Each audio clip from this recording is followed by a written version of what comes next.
Hello बच्चों, let's read this question. If the value of 1 plus 2 upon 3 plus 6 upon 3 square plus 10 upon 3 cube plus and so on up to infinite raise to power log base 0.25 1 upon 3 plus 1 upon 3 square plus 1 upon 3 cube plus and so on up to infinite is I, then I square is equal to. तो यहां से हमें आई square का value बताना है.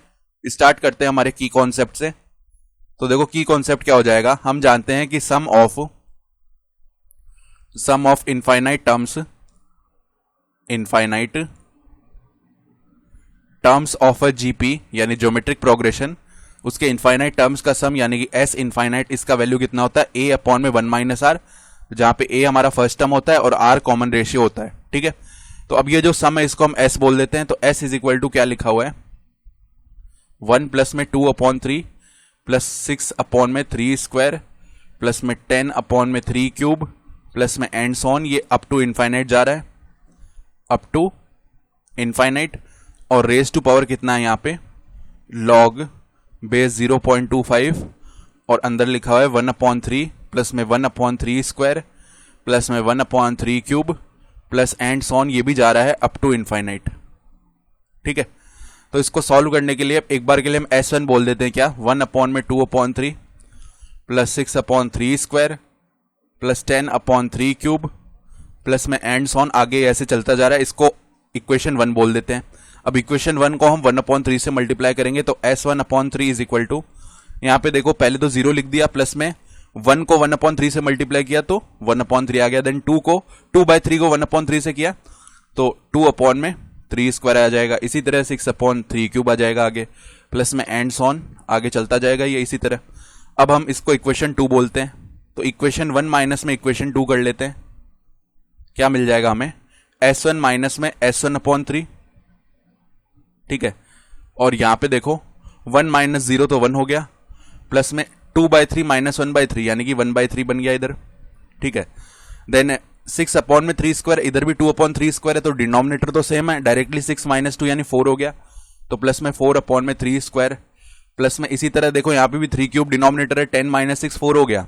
तो plus में 4/3 cube plus में एंड सॉन, ये आगे चलता जाएगा. तो ये तो हो गया 2S1/3 और इधर देखो 1 प्लस में 1/3 यानी कि 4/3 हो गया, प्लस में 4/3 स्क्वायर है प्लस में 4/3 क्यूब है प्लस में एंड सॉन. ये आगे चलता जा रहा है. ठीक है, तो इसका मतलब 2S1/3. अब यहाँ पे देखो ये इनफाइनाइट ज्योमेट्रिक प्रोग्रेशन बन गया जिसका फर्स्ट टर्म तो 4/3 है, तो 4/3 आया अपॉन में 1 माइनस जो कॉमन रेशियो है यानी नेक्स्ट टर्म जो प्रीवियस टर्म है उसको 1/3 से मल्टीप्लाई करने पे आ रहा है तो कॉमन रेशियो 1/3 हो गया. तो 1/3 इधर, तो ये हो गया 4/3 और अपॉन में 2/3 यानी इसका जो वैल्यू वो कितना आ गया 2 आ गया. इसका मतलब S1 जो है कितना आ जाएगा 3 मल्टीप्लाई में 2 अपॉन में 2 यानी इसका वैल्यू 3 आ गया. ठीक है, S1 का वैल्यू यहाँ पे हमारे पास में 3 आ चुका है. फिर देखो उसके बाद में ये जो पावर में लिखा हुआ इसको इवेल्युएट करते हैं. तो इसको एक बार के लिए S2 बोल लेते हैं. Let S2 is equal to log power base 0.25 और यहाँ पे 1/3 प्लस में 1/3 का स्क्वायर प्लस में 1/3 का क्यूब प्लस में एंड सॉन. ये ऐसे आगे चलता जा रहा है. ठीक है, ऐसे ही लिखा हुआ यहाँ पे. तो अब देखो ये भी अंदर आर्ग्यूमेंट में जीपी बन रही है तो log इसको लिख लिया हमने 1/4. 0.25 को 1/4 लिख सकते हैं और इधर 1/3 अपॉन में 1 माइनस कॉमन रेशियो भी 1/3 ही है. ठीक है, तो कितना बन रहा है log बेस 1/4 इधर 1/3 और अपॉन में बन जाएगा हमारे पास में कितना 2/3 यानी इवेंचुअली ये वैल्यू आ गया log बेस 1/4 और इधर 1/2. ठीक है, अब log की एक प्रॉपर्टी जानते हैं. अगर ऐसे लिखा होता है log बेस a की पावर m और इधर आर्ग्यूमेंट में b की पावर n, तो ये क्या आ जाता है n/m आ जाता है. log बेस a और b ऐसे लिख सकते हैं इसको. तो देखो log 1/4 को लिख दिया 4 की पावर -1 और यहाँ पे 2 की पावर -1 ऐसे लिख दिया. तो हमें जो S2 का वैल्यू है वो क्या मिल जाएगा देखो -1 अपॉन में -1 आ गया, log बेस 4 और यहाँ पे 2 आ गया. तो ये कितना बन जाएगा log बेस 4 को हमने लिख दिया 2 का स्क्वायर और यहाँ पे 2 है.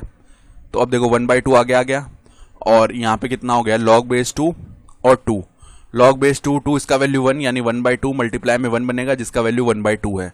तो अब S निकालते हैं तो S1 raise to power S2 यानी 3 रेज टू पावर 1/2.